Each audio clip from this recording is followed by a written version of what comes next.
of Brotherhood. Behold how good and how pleasant it is for brethren to dwell in unity. Psalm 133, verse 1. Setting aside the specifics of our brotherhood, that is, our rule, constitutions, name, and so forth, it is an important question to ask. What benefits does a lay person receive from such an association? How and why would a man want to join himself to others by giving his solemn word in the form of a vow? In the sacrament of marriage, the couple enter into a lifelong contract that ends upon the death of the spouse. They give and receive mutual rights with one another, and God makes the relationship and binds them in a unique human relationship. As such, God, assuming that both of the spouses are in a state of grace, gives them sufficient grace to live out their vocation as husband and wife and to fulfill the vows they have made to God. To a devout Catholic couple, this sacrament, these vows, should give them both a great sense of confidence and obligation. Why? Because God will enforce the terms of the contract at Judgment Day. The man's tender love for his wife and the woman's obedience to her husband are not options, nor the common sharing of property, nor the marital right which must be rendered. To not perform one of these obligations is to not just offend a close neighbor, but to offend God and reject his grace. When the vows were made, God also, through the sacrament, granted the grace to see the contract through to its fulfillment. If one of the spouses were to not fulfill their obligation, whether or not they lived together in disharmony, or they were one to leave and live with another, they would forfeit their right to salvation, the assistance of grace.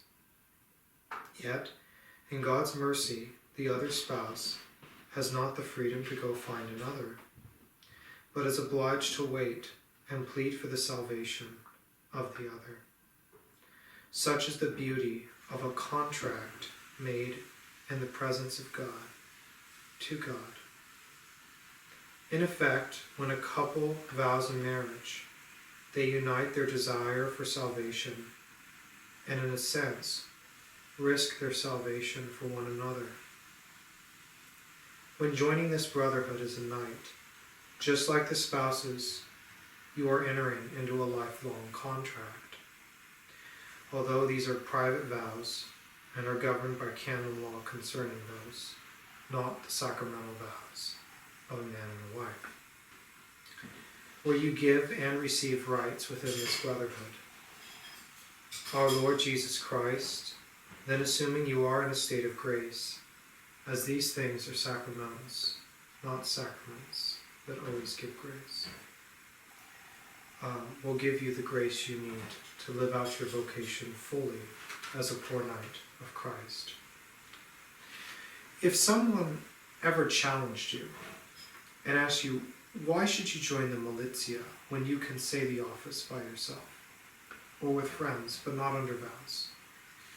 And the such like, on this or any aspect of our vocation, remind them of what the psalmist says, quote, "Vow ye, and pay to the Lord your God."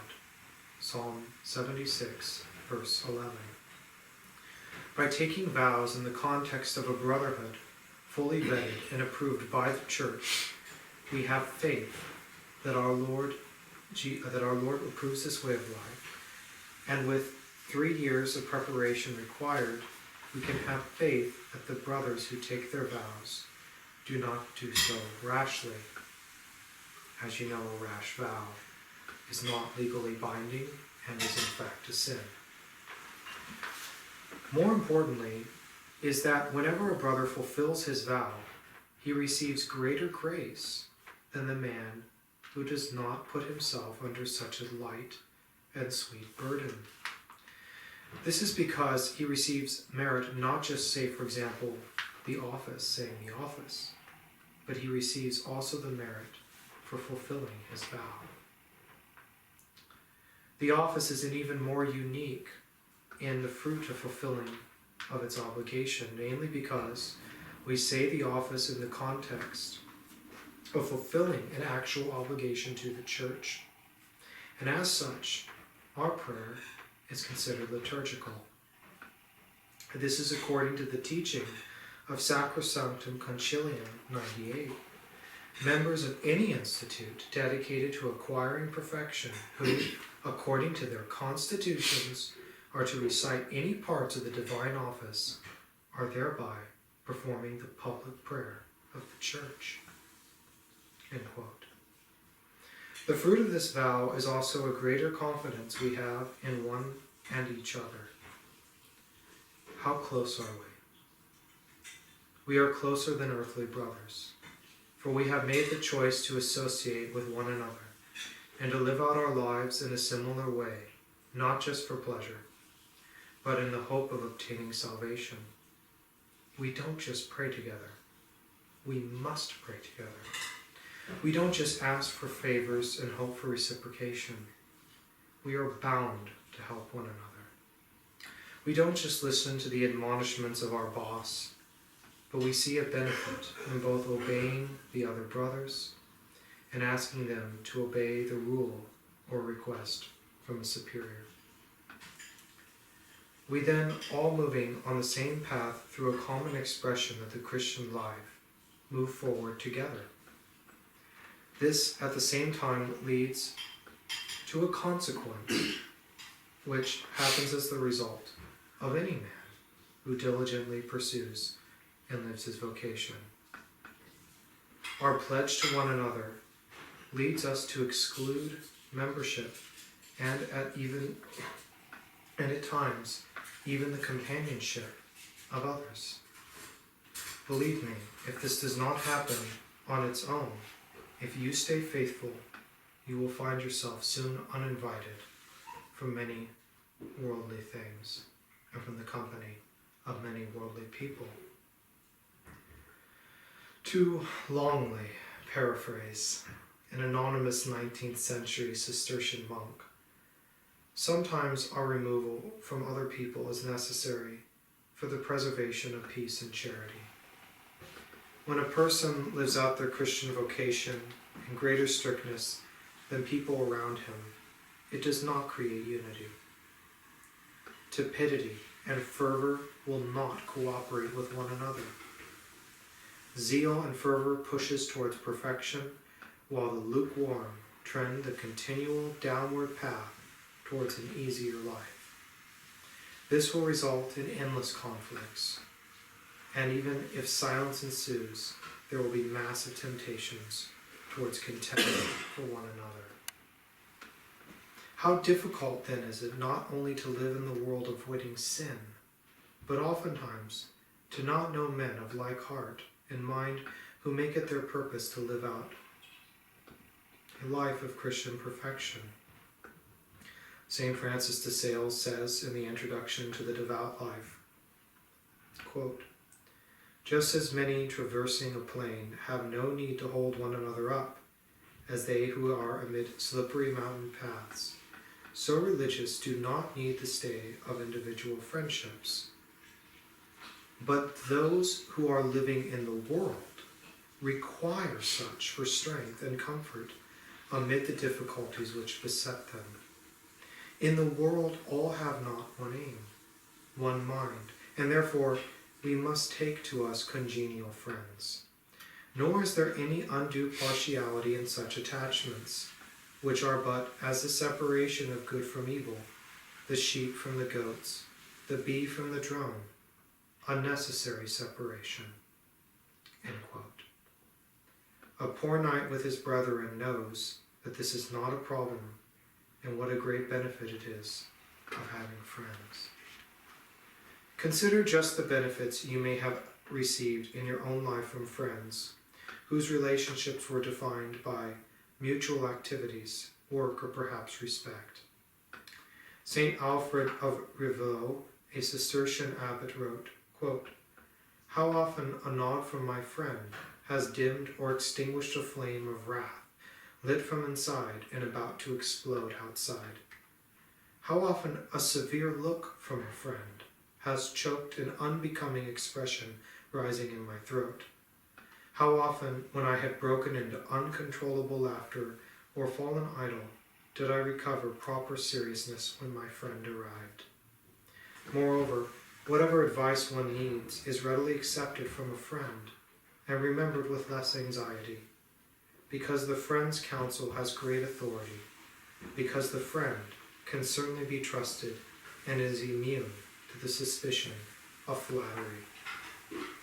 How difficult is it among men who seek, or think they seek, spiritual perfection to find other men who wish to follow the same school of spirituality, even finding men who do not constantly rotate their devotions, change the churches they attend, or what new thing within the rich treasury of the Catholic faith to be temporarily enraptured by. It is not a small benefit that the spirituality practiced by this brotherhood more closely resembles a fixed menu, rather than an all-you-can-eat mega buffet of Catholic spirituality. Here I speak of the fact that we speak clearly about the expectations of prayer, sacramental life, and that we do not have the freedom to discard the Roman office if we are temporarily fascinated by the 7th century Syrian monastic office. St. John Climaticus in the Ladder of Divine Ascent rightfully points out, quote, "Galloping horses vie with one another. A zealous community encourages zeal." End quote. So if you seek after Christian perfection, or even just salvation, binding yourself to men dedicated to the same person, dedicated to the same purpose, should aid you to become even more zealous. Do we then, in some exterior way, mark out our brotherhood, boldly profess our love and unity with one another, and shake off our individuality to show that we put forth the brotherhood first before ourselves? Yes, we do. That's why we wear habits.